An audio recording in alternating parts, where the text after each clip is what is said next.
Welcome to the Salmon Runs YouTube. Enjoy the video. You start by verifying essentials, drivers, CUDA or ROCm, and that Vscode is installed. Next, install the remote SSH or remote containers extension so you can run code on the GPU host. Once done, ensure you have SSH credentials and a virtual environment or container image with needed libraries.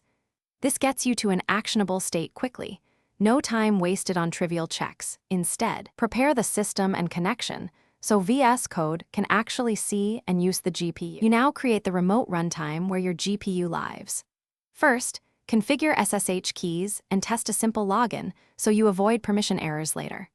Then build or pull a container image with CUDA/ROCm support or create a Conda virtual environment with GPU libs. That ensures drivers match the code.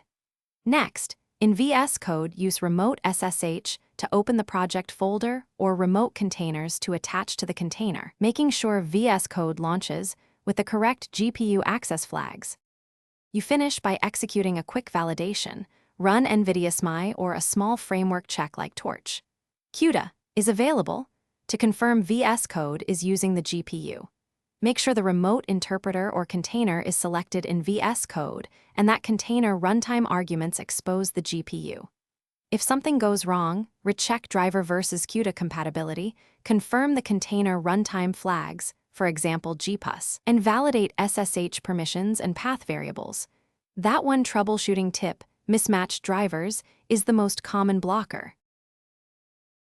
Thanks for watching. Consider subscribing if we helped you.